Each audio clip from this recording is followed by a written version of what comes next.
Online class में आज से हम स्टार्ट करेंगे क्लास 12 का चैप्टर सेकंड, जिसका नाम है इनवर्स ट्रिग्नोमेट्री।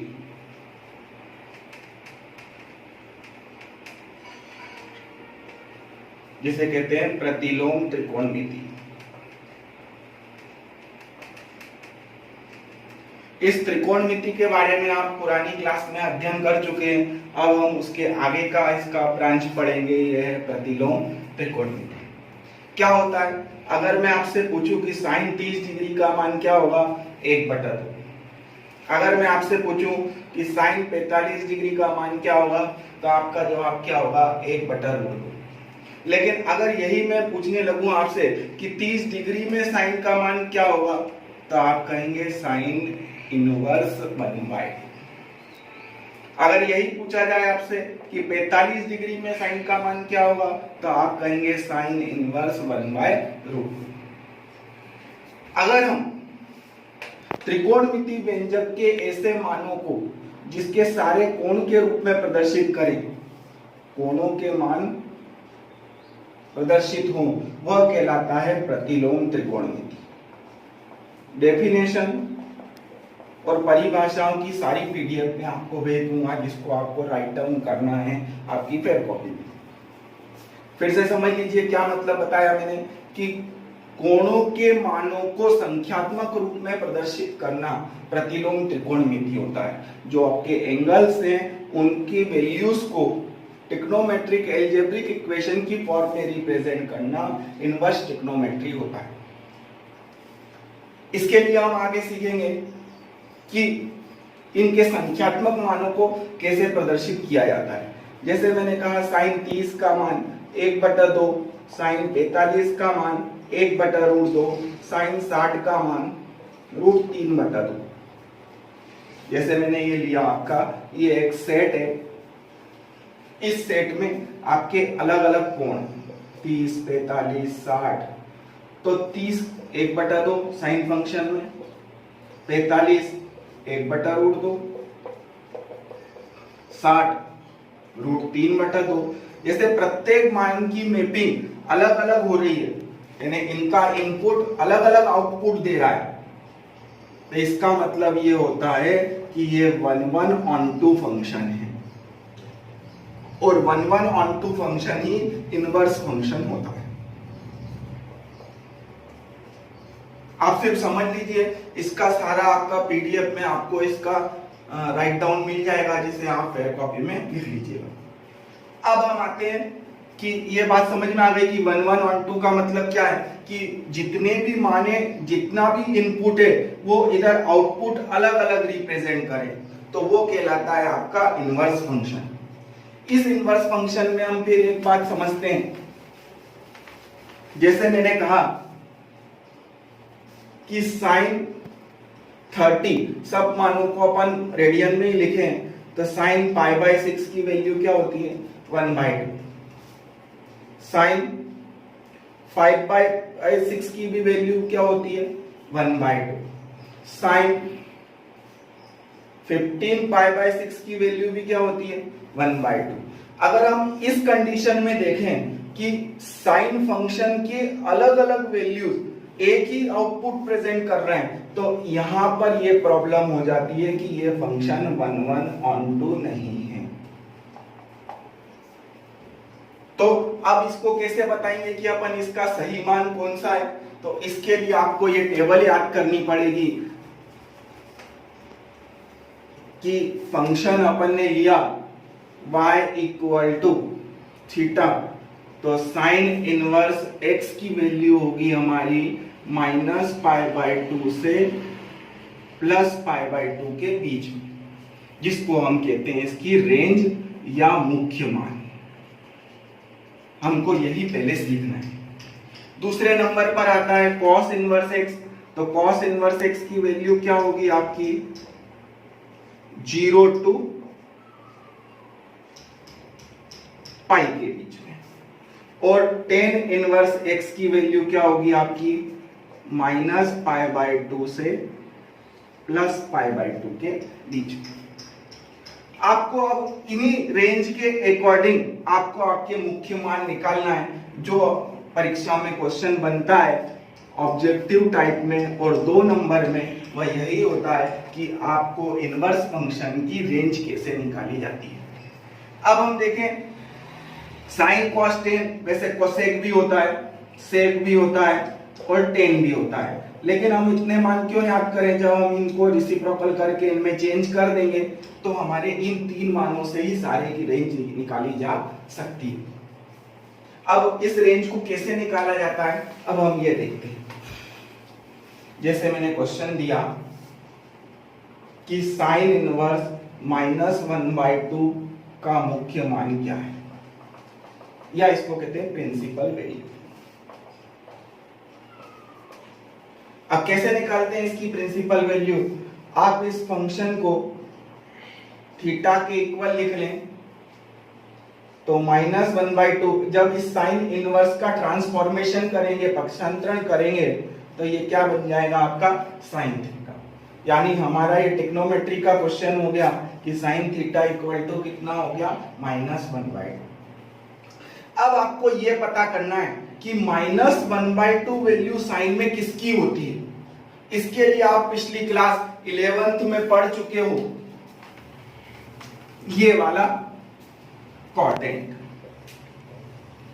अगर मैं लिख रहा हूं तो आपको याद आ गया होगा कि अपन ने अच्छी तरीके से पढ़ा था, all plus, sine plus, tan plus और कॉस प्लस। अब हमें ये देखना है कि यहां पर साइन की वैल्यू माइनस कहां पर होती है। तो साइन की वैल्यू आपकी माइनस इन 2 जगह पर आ रही है। इन 2 जगह में क्या क्या बनते हैं आपके? पहले में आता है आपका 90 माइनस थीटा, सेकंड वाले में आता है आपका 180 माइनस थीटा, थर्ड वाले में आता है 270 माइनस थीटा और फोर्थ में आता है 360 माइनस थीटा। अगर अपन इसी का उल्टा लेकर चलें तो फर्स्ट वाले में आता है 90 प्लस थीटा, यहाँ क्या आता है 180 प्लस थीटा। ये 180 प्लस थीटा वाले में साइन हमको काय का मिलेगा? माइनस का। तो हम कैसे वैल्यू निकालेंगे इसकी? देखिए साइन थीटा, अब हम इसका माइनस अलग कर दें और ये वैल्यू कहां आ रही है आपकी 1/2, तो इसको क्या लिखेंगे अपन? साइन π/6। साइन से साइन कैंसिल हो जाएगा तो थीटा इक्वल टू कितना आ गया आपका -π/6। साइन से साइन कैंसिल तो कितना आ गया? Theta equal to -π/6। -π/6 क्या इसके बीच में आ रहा है? इसका मतलब क्या है कि y का मान -90 से +90 के बीच में, तो -90, इसके बाद क्या है यहाँ पर -60, -30, 0, 30, 45, 60, 90 ऐसा आता जाएगा। तो ये वाला मान इसमें बिलोंग कर रहा है आपका -π/2 से +π/2 के बीच में बिलोंग कर रहा है। तो हमारा इसमें प्रिंसिपल वैल्यू क्या हो गई? -π/6। तो समझ में आ गया है क्वेश्चन किस प्रकार से हुआ। यहाँ 180 प्लस थीटा भी था, वो क्यों नहीं लिया? ऐसा क्यों करा? क्योंकि अगर अपन 180 प्लस थीटा लेते तो यहाँ पर थीटा कितना आता आपका? पाई। 180 मीन्स पाई और थीटा मीन्स कितना हो गया? π/6। अगर इसको अपन सॉल्व करेंगे तो ये कितना हो जाएगा? 7π/6। क्या 7π/6 इस रेंज में आ रहा था क्या आपके? नहीं आ रहा था, इसलिए इसका मुख्य मान क्या होगा? जो संख्यात्मक रूप में सबसे छोटा है, वैल्यू में सबसे लोअर है, माइनर है, उसी को हम क्या कहते हैं? रेंज कहते हैं। आ गया समझ में सभी को? तो इसी तरह के पीडीएफ में मैं आपको कुछ क्वेश्चन दूंगा और 1-2 क्वेश्चन और बताता हूं, फिर इसको अपन आगे सॉल्व करेंगे। क्वेश्चन सेकंड में हम लेंगे cos inverse function -1/2। First question में हमने साइन लिया था, सेकंड में कॉस और थर्ड अपन टेन का लेंगे, जिससे आपको प्रैक्टिस हो जाएगी तीनों की और फिर कुछ क्वेश्चंस आपको करने के लिए होमवर्क के लिए दूंगा। Cos inverse -1/2। अगर कॉस में हमें इसका प्रिंसिपल वैल्यू फाइंड करना है, मुख्य मान निकालना है, तो हमें सबसे पहले क्या याद होना चाहिए कि इसकी रेंज क्या है। अभी हमने एक टेबल बनाई थी, उसमें रेंज बताएगा कि कॉस की रेंज क्या है? 0 से पाई के बीच में। 0 से पाई के बीच में। अब 0 से पाई के बीच में कैसे लाएंगे इसको, तो सबसे पहले क्या लेट करेंगे, cos इनवर्स -1/2 को थीटा, तो किसकी वैल्यू निकाल ली, -1/2 equal to cos theta, mean cos theta equal to -1/2। अब हमें ये देखना है कि cos थीटा में -1/2 वैल्यू किस कोण की होगी, किस एंगल की होगी। तो इसके लिए हम 11th में पढ़ चुके हैं ये प्रोजेक्ट कि all plus, sine plus, tan plus और कॉस प्लस। अब यहां पर ये देखना है अपने को कि कॉस माइनस का किस किस क्वाड्रेंट में होगा। ये फर्स्ट क्वाड्रेंट था, ये सेकंड क्वाड्रेंट था, ये थर्ड था और फोर्थ था। इन सब का अपन डीपली 11th में पढ़ चुके हैं।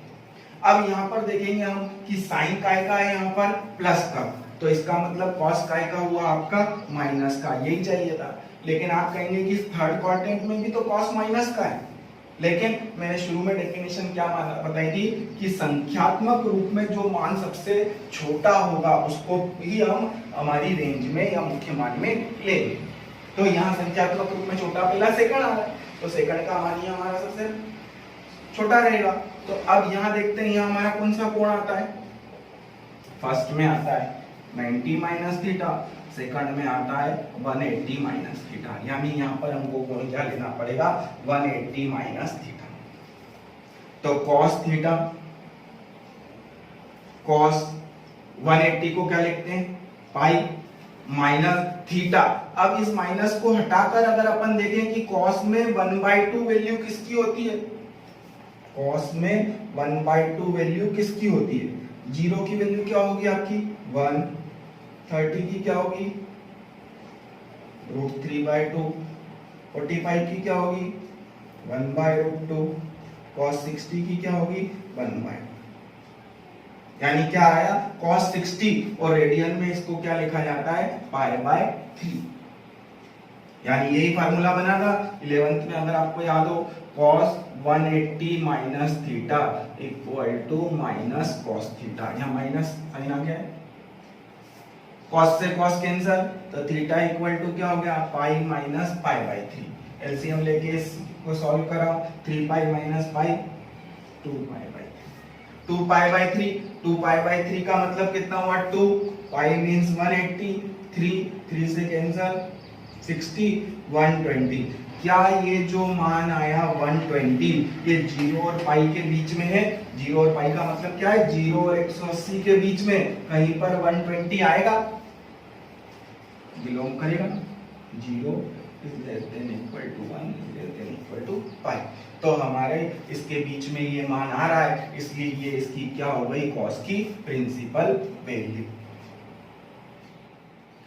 क्वेश्चन थर्ड में हम इसका तीसरा रेशो लेते हैं, tan इनवर्स -1/√3 का मुख्य मान या प्रिंसिपल वैल्यू।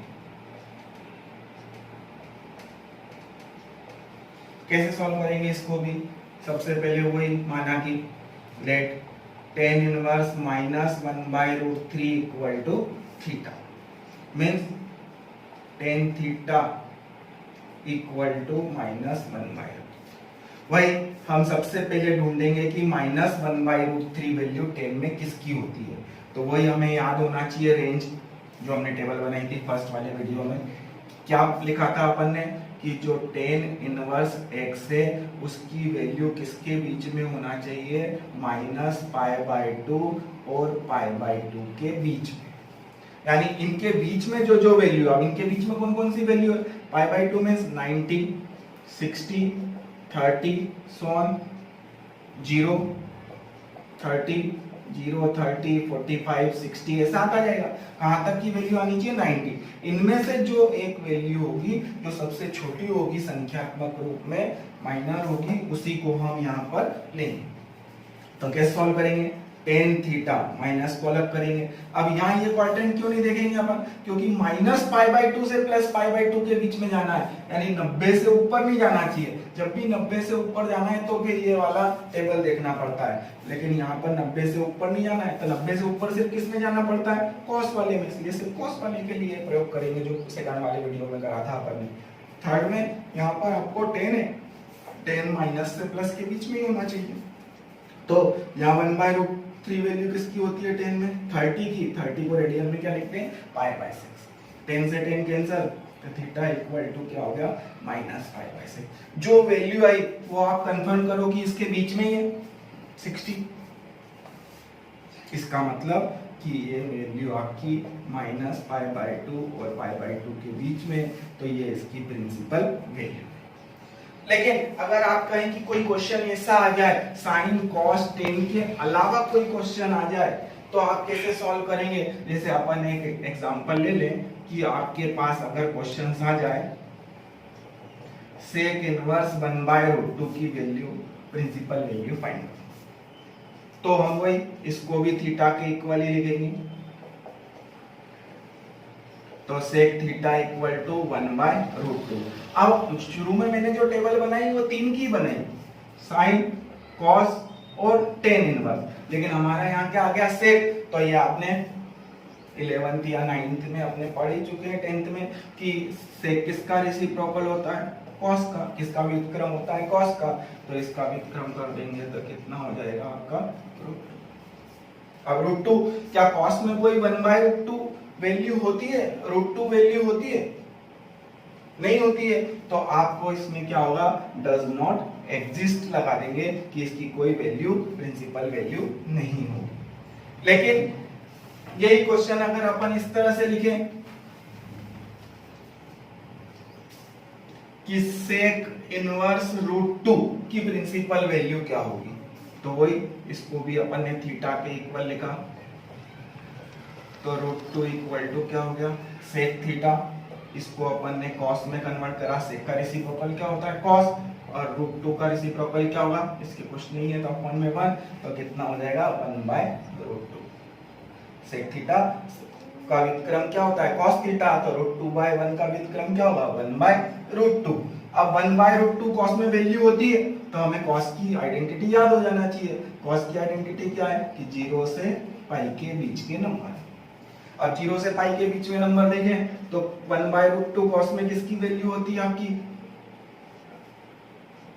π/4, cos से cos cancel, theta equal to π/4। और भी होती है लेकिन क्या कहा था मैंने सबसे छोटा 45 ही आएगा, 45 भी आएगा, π/4 ही आएगा, इसलिए हम इसको क्या लिखेंगे बिलोंग्स टू 0 to π। तो इस तरह से आप रेसिप्रोकल वाले क्वेश्चन को भी साइन कॉस और टेन में चेंज कर लेंगे तो आपकी प्रिंसिपल वैल्यू निकल आएगी। अब इन वीडियो के साथ मैं कुछ पीडीएफ दूंगा, इससे आपको क्वेश्चन सॉल्व करना है और होमवर्क में करना है, फिर कॉपी में लिखना है।